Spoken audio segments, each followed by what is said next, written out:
My name is Stanley Nelson. I'm the director of the Black Panthers Vanguard of the Revolution.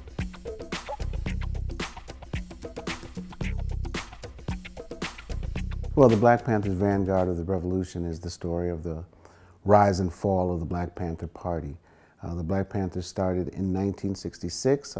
Huey Newton and Bobby Seale, two young African Americans who were living in Oakland, started the Black Panthers. And they started as a result of the police brutality that existed. The police in Oakland were famously brutal. But there was a quirk in the law in California that said you could carry a gun, a loaded gun, as long as you carried it out in the open. So the Panthers started, it was a group of about 6 guys, and what they would do was police the police. So they would drive around and follow the police, and when the police jumped out to make a stop, the Panthers would jump out behind them with their loaded guns drawn. They said that what they were trying to do was to make sure that no brutality occurred on the part of the police. I should say that most of the Panther officers did not have guns out in the open because it wasn't legal in most places. But it kind of swept across the country and became a movement, and they became very famous for that look that they had of the black leather jackets, the berets, sunglasses, big afros. And it became a real phenomenon, not only in the United States, but kind of all over the world. There's a perception that the Black Panthers were this male-dominated party with mostly men. One thing that we found in making the film was that the Panthers, by the early 70s, were a party that was majority women. Even though the image that we see and the image that kind of caught on was mostly this kind of very militant black male, the party was made up by militant black females also. Everybody knows that all the people don't have liberties, all the people don't have freedom, all the people don't have justice, and all the people don't have power, so that means none of us do. The Black Panther Party certainly had a chauvinist tone, and so we tried to change some of the clear gender roles so that women had guns and men cooked breakfast for children. Did we overcome it? Of course we didn't. As I like to say, we didn't get these brothers from revolutionary heaven. But it quickly expanded, and they had a 10-point program that included things like more employment for African Americans, better schools, better housing, those kind of things. Come to the clinic tomorrow for an appointment.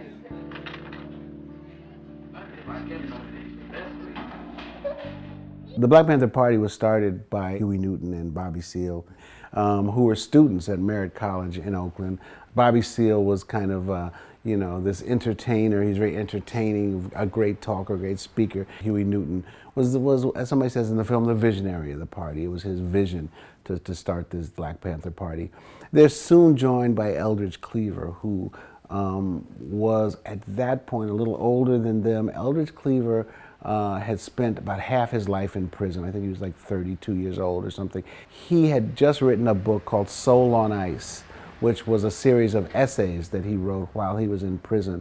And the film and the book was actually, at that time, as he joins the Panther Party, it's on the New York Times bestseller list. If I had to meet, one person in the Black Panther Party who's passed away, it would be Huey Newton. He goes to prison early on in the party. He's in this incident where a cop is killed, and he's in jail for a number of years. And this movement, the Free Huey movement, starts all over the country, all over the world. Everybody has Free Huey buttons, and it's painted all over the place. And everybody's trying to free Huey. But he's actually in jail for a lot of the time where the Panthers are rising.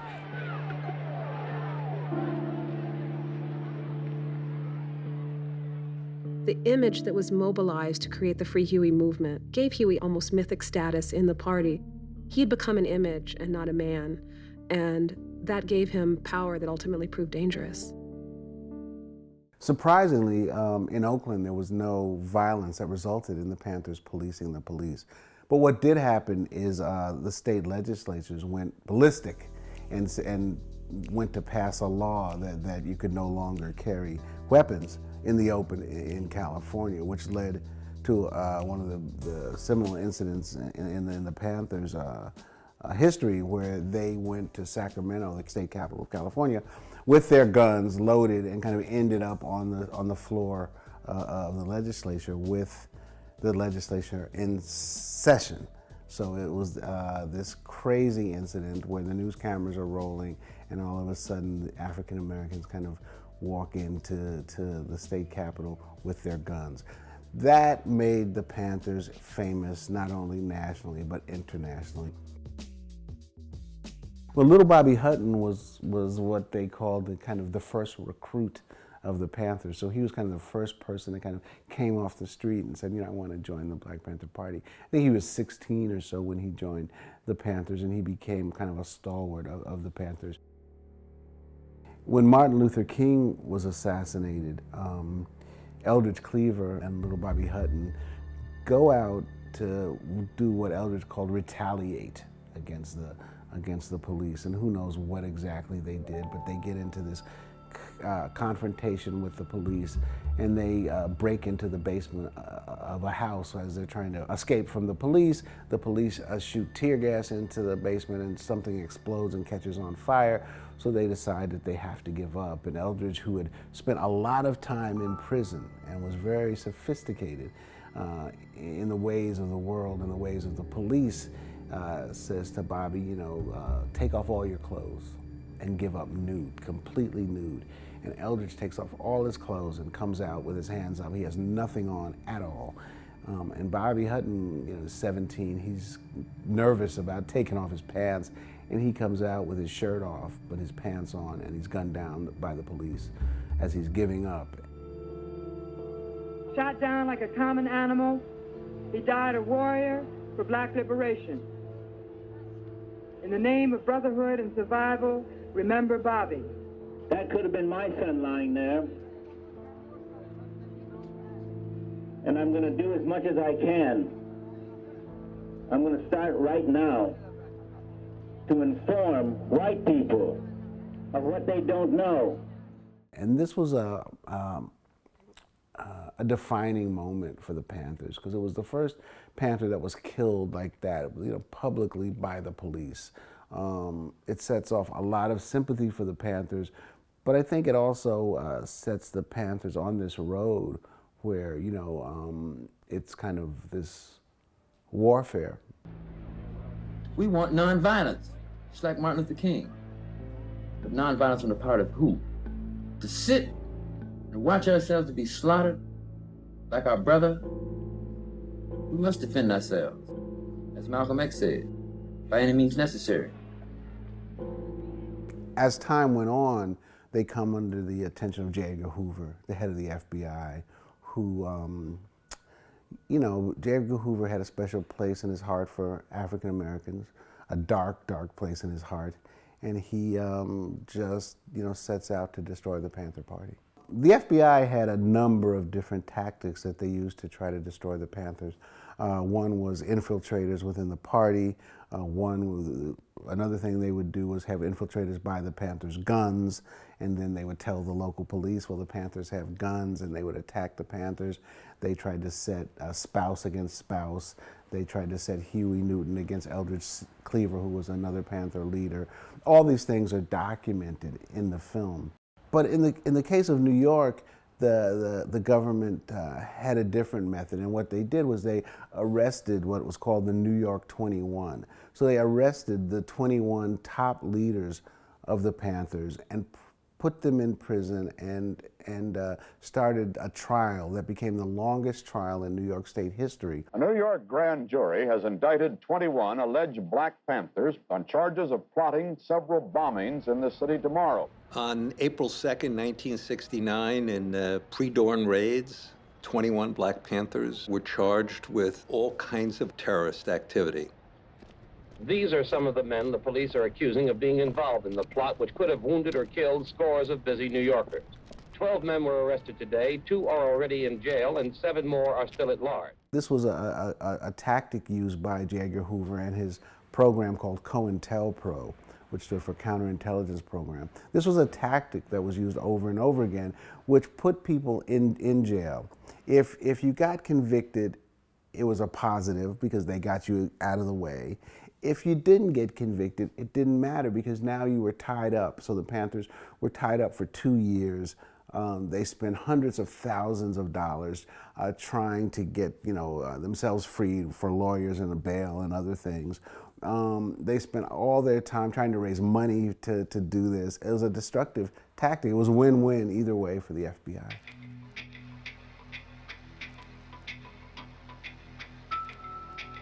Fred Hampton was the Panther leader in Chicago. He was head of the Illinois chapter of the Black Panthers, and he got that title when he was 20 years old, so he was really young. And these people in this class have divided themselves. They say, I'm black, and I hate white people. I'm white, and I hate black people.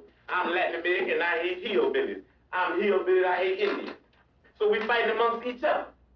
Fred Hampton here in Chicago was the main voice for racial unity. Black Panther Party stood up and said that we don't care what anybody says. We don't think you fight fire with fire best. We think you fight fire with water best. We're going to fight racism, not with racism, but we're going to fight with solidarity. And one of the things that he did in Chicago with the Panthers was form coalitions with other groups, and understood that coalitions were necessary for any change. There's police brutality up here. There's rats and roaches. There's poverty up here. That's the first thing that we can unite on. That's the common thing we have, man. One of the Black Panthers' greatest skill was the use of the media. And to their credit, one of the first things they did was start a paper. And it started out as kind of a one-sheet, mimeograph thing that they typed up, but it became very, very, very sophisticated. And part of the way the Panthers survived was by selling the Panther paper on street corners, in every major city. And they had a great artist, Emory Douglas, that became, kind of a world-renowned artist who every week would have different paintings and drawings in the paper. Black is you, black is me, black is us, black is free, black is me, black is me, black is us, black is free, black is us, black is me. I have so many different inspirations for making this film. I mean, one, I was 15 when the Panthers came into being. I was in New York City. I was born and raised in New York. The Panthers were talking about things that were concerned to me and us in New York, housing, police brutality, other things. So I've always had this fascination with the Panthers. I think that, as time went on, I felt that their story had not been told. There hadn't been an accurate film about the Panthers. I thought that what they were calling for in the 10-point program was still so relevant, better housing, better schools, employment, all those things, and police brutality, an end to police brutality. Those things are just that much more in the front of our minds in the States, especially police brutality. We're living in a time where that is one of the central issues once again in the African American community. We want it to be a film that informs people today about what's going on today. We don't want the film to live in this kind of historical bubble and people walk out and say, "Oh, that was nice back then," but no, the film is about today.